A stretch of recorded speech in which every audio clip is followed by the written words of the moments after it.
On the line now, returning to our top story, is Rebecca Davis, who's a journalist and digital editor at Australia, Israel and Jewish Affairs Council.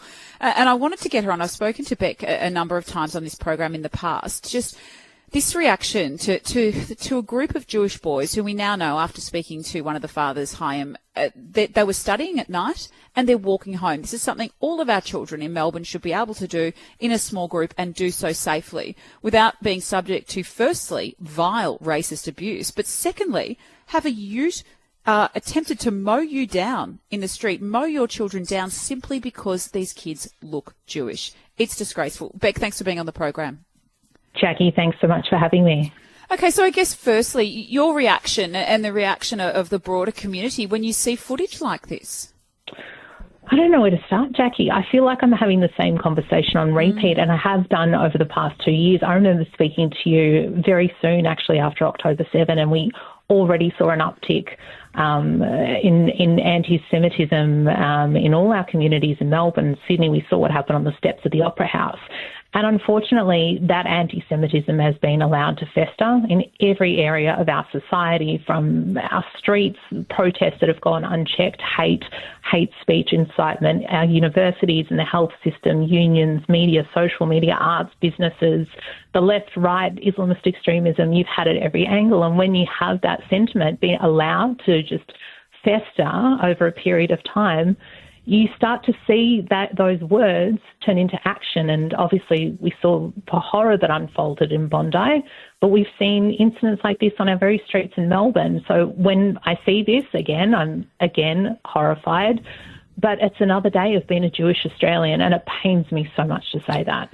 Did you, when you were younger, growing up here, did you experience this? Because I find this incident particularly confronting, because we're talking about quite young teenagers just going about their business. Yeah.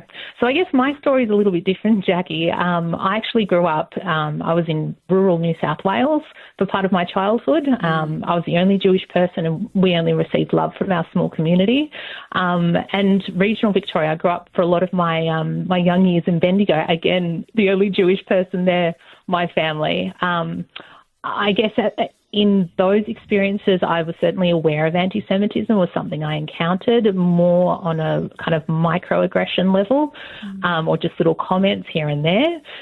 Nothing like what we've seen in the last 2 years. You know, as a journalist myself, it's something I've covered. You know, I used to be at the Australian Jewish News, and I did big stories about anti-Semitism in our state schools a few years ago. But what we've seen in the last 2 years and how it's manifested in violence is something I think that is not just confronting to the Jewish community here, but it should be confronting to every Australian, obviously. And so I guess what is the sentiment then amongst parents and amongst community members? Like Chaim was just saying then that he's the son of Holocaust, people who survived the Holocaust, and his parents and these are the grandchildren of those people. So do you actually encounter Jewish community members now saying to you, I don't want to live here anymore? I've heard that since October 7 steadily. I've known of people who've decided, I mean, it seems like a crazy idea that people from what we've always been so proud to be Australian and the safety of what we call being home in Australia. I've heard of Australians immigrating to Israel because they feel safer there. Now, this is a country that's been fighting a multi-front war, feeling safer there. And even when I've been there post-October 7 as a journalist, I've had Israelis turn around to me and say, are you okay? We're so sorry what's happening in your country. So on an international level, it's even recognised. What we're seeing in Australia is kind of as bad as it gets. But I think that in terms of how the community is feeling, yes, there are some people that are entertaining that option. But there's a lot of us, Jacqui, how we feel exhausted. There's fear, but at the same time, we're a very resilient community, and we're not separate from the Australian community. Our story is part of the Australian story and vice versa. And, you know, my own story, my first Jewish family member came to this country for the gold rush in the 1850s, like so many others. You know, so we're a part of this story, and we want to see real and meaningful action across, you know, state and federal governments to ensure that our community is safe like every other community and every other people living in our great country should be. And do you think there's a particular problem in Melbourne when it comes to the youth of Melbourne? Like I found that there is an undercurrent almost here of, in particular, young people who are willing to use these terms and think it's almost a joke. Yeah, I think so. And I think if you look at the way in which, as I originally said, the way in which this hate has been allowed to fester over the last couple of years, and you see that, I mean, we've seen how our city streets have been taken over. Now, you don't have to be Jewish to not feel safe taking your family in to the streets of Melbourne on a weekend. And that's when those words have been allowed to fester and people feel unsafe, and it's obviously had an impact on our economy and our business as well, our businesses.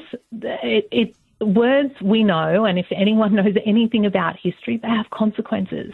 You don't get to put that sentiment into the world without it turning into action, and that's what we're seeing. And again, we're seeing this. So unfortunately, when I got notification of this specific incident, there's a part of you feel that sinking feeling in your stomach, and there's another part of you that's like, oh, it's another day. Like this is what we deal with now. This is what you have to think about when you. And if I can put it in really basic terms, Jacqui, the Friday after Bondi happened, a lot of Jewish people, not everyone is religious, but they might observe some traditions, right? So on a Friday night, you have your traditional Shabbat dinner. A lot of people do. Now, my mum went off to go to a Jewish bakery on that Friday to go and get our traditional bread that we'd always have, really yummy, like kind of sweet bread. And when I said goodbye to her, I then burst into tears because I thought, what does that mean?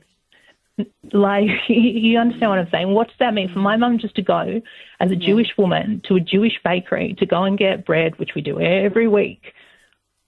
Is she going to be a target? And no one in our community should have to think like that.